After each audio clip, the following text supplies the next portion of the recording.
কখনো কখনো সামাজিক যোগাযোগ মাধ্যম শুধু বিনোদনের জানালা নয়, হয়ে ওঠে হারিয়ে যাওয়া স্বপ্ন ফিরে পাওয়ার সেতু। ২১ বছর ধরে বুক ভরা অপেক্ষা, অশ্রু আর প্রার্থনার পর এক দম্পতি ফিরে পেয়েছেন তাদের হারিয়ে যাওয়া কন্যাকে।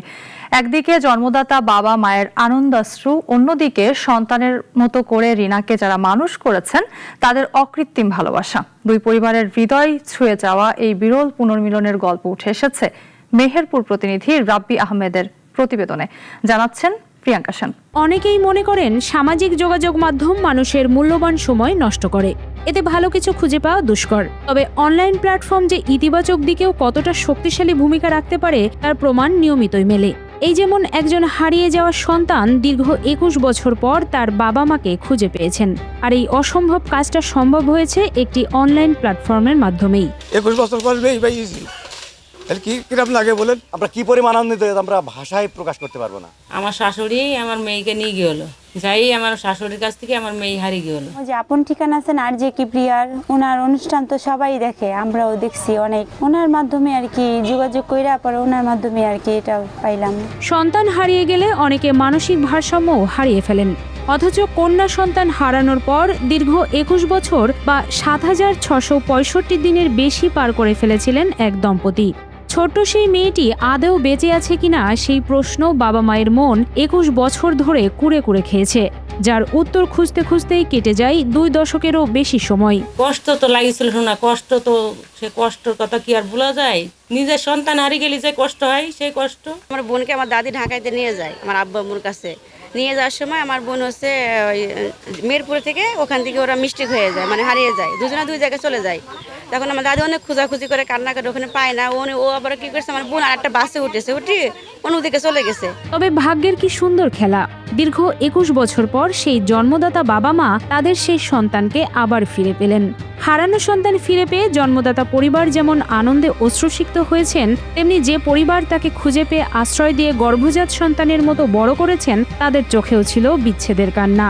আপনি কি মেয়ে নেবেন? তেমন হচ্ছে যে আবার কোন দেশ খাতে মেয়ে নেবো না। আপনি বললে আমি এখনই আসছি। কোথায় আছে বলেন? আমি এখন চলে আসছি। বলছে না এত ব্যস্ত হেন না, এতদিন যখন সহ্য ধরে আছেন, এখন আর কতদিন ধৈর্য ধরেন, আমরা ঠিক টাইম মতন আপনাকে ডাকবো। তারপর বলছে একটা ভিডিও পাঠাইছি, আপনি দেখেন, দেখে আমাকে ফোন দিয়েন। তো উনি এই মুহূর্তে একটা ভিডিও পাঠাই দিল। ওই ভিডিওটা দেখলাম দুবার, একবার দেখে হইলাম, দুবার দেখলাম। দুবার দেখে আমি বললাম যে ভাই মেয়ে আমার। বলছে আপনি শিওর? আমি বলছি শিওর। আমাদের দেশের খ্যাতিমান রেডিও ব্যক্তিত্ব মোহাম্মদ গোলাম কিবরিয়া সরকার তার মানবিক সামাজিক উদ্যোগ ভিত্তিক ইউটিউব ও ফেসবুক চ্যানেল আপন ঠিকানার সহায়তায় হারিয়ে যাওয়া রিনা ২১ বছর পর তার বাবা মাকে ফিরে পেয়েছেন। সেই পুনর্মিলনের মুহূর্তে পরিবারের সবাই কেঁদেছেন, তবে সেই অশ্রু দুঃখের ছিল না, ছিল আনন্দের অশ্রু। এই দীর্ঘ সময় পর পরিবারে আবার যেন সুখের দিন ফিরে এসেছে। আমি অনেক দিন থেকে ইউটিউবে আর যে কিবরিয়ার ভিডিও দেখি, মানে হারানো মানুষ খুঁজি দেওয়ার ভিডিও দেখে আর অনেক কান্না করি। মানে ভেতর থেকে আসে আমার বোন হারাই গেছে, ওই জন্য কান্না আসে যে এইভাবে যদি আমার বোনটাকে পেতাম তাহলে হয়তো বা মিরাক্কেল ঘটতো কিছু একটা। আপন ঠিকানা বলে এক চ্যানেল চালু হয়েছে। ওই ঠিকানায় আমার ভাইয়ের মেয়ে, আমার ছোটো ভাইয়ের মেয়ে বলে, বড় আব্বা এই ঠিকানায় আমরা এই মেয়ে বোনকে হারিয়ে গেছে, দেখি আমরা পাওয়া যায় কিনা। আমি দেখো দাও। রিনা খাতুন মাত্র ৭ বছর বয়সে হারিয়ে গিয়েছিলেন। হারিয়ে যাওয়ার পর তার বাবা তাকে খুঁজে পেতে অনেক চেষ্টা করেছেন, মাইকিং করা থেকে শুরু করে পত্রিকায় হারানো বিজ্ঞপ্তি ছাপানো সবই করেছেন, কিন্তু কোনোভাবেই তাকে খুঁজে পাওয়া যাচ্ছিল না। এরপর থেকে তার বাবা মা টানা ২১ বছর অপেক্ষা করেছেন। প্রতিটি দিন, প্রতিটি ঈদ, প্রতিটি জন্মদিন, প্রতিটি পারিবারিক আয়োজনে ছিল হারানো সন্তানের শূন্যতা। আমার মা কাঁদতে কাঁদতে আমার কাছে গেল, আমরাও তো তখন সঙ্গে চলে আসলাম। তখন তো মোবাইলের এত ছিল না। আসার পর আমি অনেক খোঁজাখুঁজি করলাম, কোনো সন্ধান পেলাম না। তারপর আমি মাইকিং নিলাম, মাইক নিয়ে ৩ দিন যাবত এলাকায় মাইকিং করছি। মাইকিং করে যখন না পেলাম, খোঁজ পেলাম না, তখন আমি থানায় জিডি করলাম। জিডি করার পর আবার পেপারে করলাম, এই যে জনকণ্ঠ পেপারে আমি অ্যাড দিয়েছিলাম ছবি টবি বাদে। তারপর এইভাবে চলতে লাগলো, অনেক খোঁজাখুঁজি করলাম, পালাম না। এই জগৎ ভরে এইভাবেই আছে। জানা যায় রিনার বাবা আব্দুর রহমান ঢাকার একটি বেসরকারি প্রতিষ্ঠানে চাকরি করতেন। চাকরির সুবাদে তিনি সপরিবারে ঢাকায় থাকতেন। ২০০৬ সালে দাদির সঙ্গে ঢাকায় যাওয়ার সময় গাবতলী এলাকায় দাদির কাছ থেকে সে হারিয়ে যায়। মুহূর্তের মধ্যেই যেন পুরো পরিবারে অন্ধকার নেমে আসে। উত্তরার ভিতরে ভাটুলিয়া কামারপাড়া, আমরা ওইখানে থাকতাম। আমাদের অফিস ওইখানে, আমার বাসা ছিল পাশাপাশি। তো আমরা চাকরি করতাম। তো আমার ওয়াইফকে আমি আবার নিয়ে গেলাম ওইখানে, যে আমরা রান্না বাড়া খাওয়ার সমস্যা হয়, আমার ওয়াইফকে নিয়ে গেলাম। আমার মেয়ে আবার দাদির কাছে থাকলো। থাকার পর মেয়ে যখন আমার মা বাবাদের ময়া করছে, তখন কান্নাকাটি করছে, তখন আমার মা আবার আমার মেয়েকে নিয়ে ঢাকা শহরে যাই আমার কাছে রেখে আসার জন্য। যাত গিয়ে ওরা ওই গাব তুলে নেওয়ার পর আমার মেয়ে আমার মার হাত থেকে কীভাবে দুজন দুই দিকে ছাড়াছাড়ি হয়ে গিয়েছে, যার পর ও কিন্তু দুই ভাগে আর মেয়েকে আর খুঁজে পাই নাই। 21 বছর ধরে প্রতিটি রাত কেঁদে কেঁদে কাটিয়েছেন রিনার মা, আর দাদিও কান্নাকাটি করতে করতে বাকি জীবন পার করেন। তিনি এই কষ্ট নিয়েই স্ট্রোক করে মারা যান।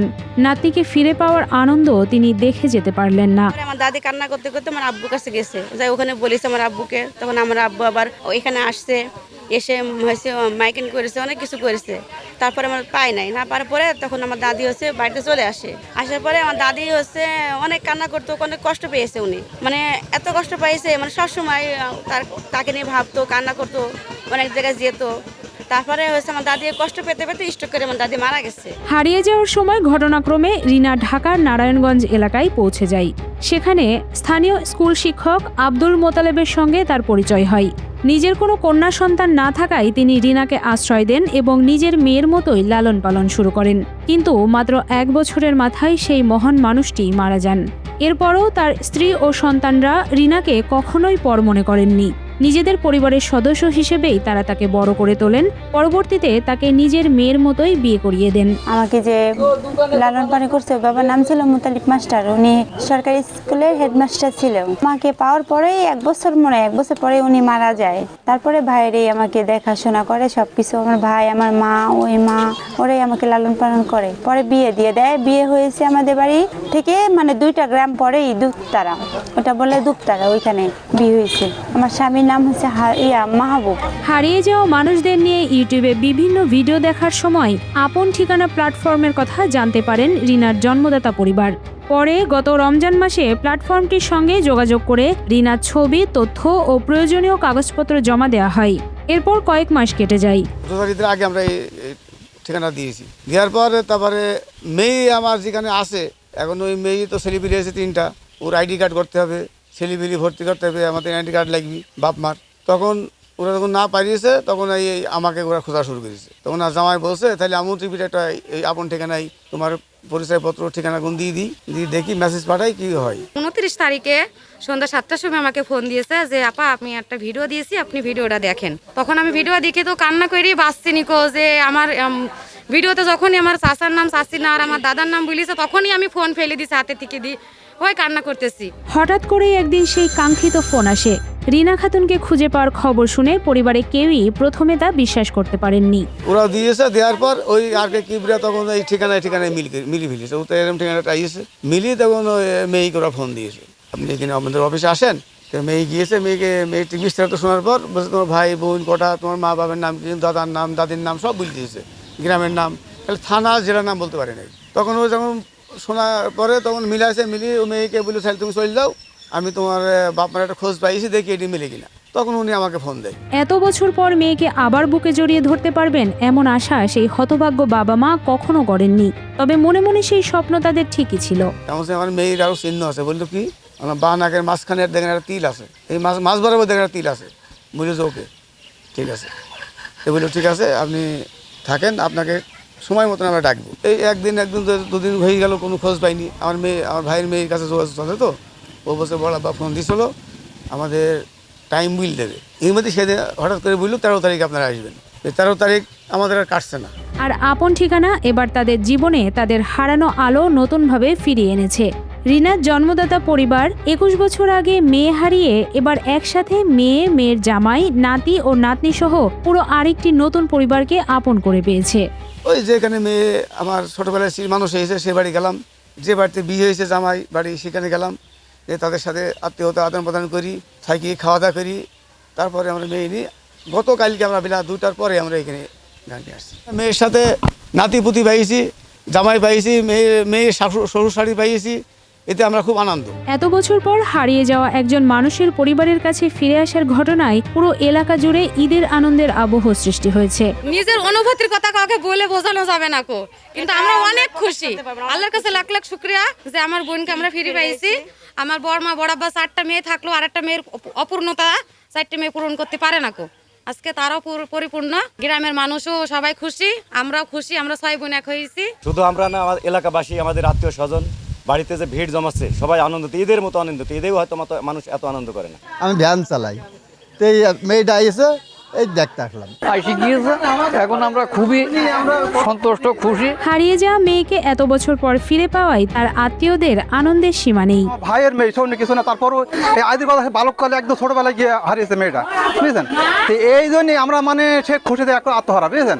যে কবে আসবে মেয়ে, কবে দেখবো, কবে আসবে, কবে দেখবো, এক কথা, বুঝলেন? বাড়িতে মাঠে ছিলাম, মাটিতে খবর পাইছি তো আর কবে আসবে, বা সকালে শুনলাম কবে আসবে, চলে আসছে এই তাড়াতাড়ি করছে কখন আসে দেখবো, বুঝলেন? এইটি এসে এক নম্বর কথা, বুঝলেন? খুব খুশি, মানে খুশি শেষ না এক কথায়। জন্মদাতা বাবা মা ও তার আপন ভাই বোনদের ফিরে পেয়ে রিনার আনন্দ ভাষায় প্রকাশ করার মতো নয়। তার জীবনে এখন দুটি পরিবার, আর উভয় পরিবারই তার আপন। কেউ যেন তার মতো হারিয়ে গিয়ে পরিবার ছাড়া থাকতে বাধ্য না হয়, তিনি সেই কামনাই করেন। খারাপ পরিবার হাতে পড়লে তো আমি আর আজকে এখানে আসতেও পারতাম না, আমি আর কি হতো আমিও বলতে পারতাম না। হয়তো বা আমি বা কোনো খারাপ জায়গায় আমাকে দিয়ে দিত বা মেরে ফেলতো, এরকমই হতো। কিন্তু আল্লাহর রহমতে আমার এরকম কোনো কিছুই হয় নাই। আমি অনেক ভালোভাবে, সব বাপ মার কাছে যেভাবে মেয়েরা বড় হয় আমি ওইভাবেই ওইখানে বড় হয়েছি। আর যাতে কারো জীবনে না ঘটে, কারণ আমি যে ফ্যামিলি পাইছি সবাই তো আর এই ফ্যামিলিটা, আর সব মানুষ তো আর এক না। আমার ওই ফ্যামিলিটা, আমি যেখানে বড় হয়েছি, আমার ওই ভাইরা, আমার বাপ মা, ওরা অনেকই ভালো। সবচেয়ে মানবিক যে বিষয় তা হলো যে পরিবার রিনাকে আশ্রয় দিয়েছিল তারা নাকি কখনোই তাকে পর মনে করেননি। কন্যা সন্তান পথে হারিয়ে গেলে সাধারণত যে ধরনের বিপদের সম্ভাবনা আসে তার কিছুই পোহাতে হয়নি তাকে। স্বয়ং সৃষ্টিকর্তাই যেন নিজ হাতে তাকে রক্ষা করার ছক এঁকে রেখেছিলেন। যাওয়ার পর আমি একটা ভালো পরিবারের কাছে পড়ছি দেখে আমি বেঁচে আছি, এই জন্য আমার ফ্যামিলিটা ফিরে পেলাম। আমার খুব আনন্দ লাগছে, খুব আনন্দ। আমার জীবনের সবথেকে শ্রেষ্ঠ আনন্দ এটি। এত আনন্দ আমার কোনো হয়নি।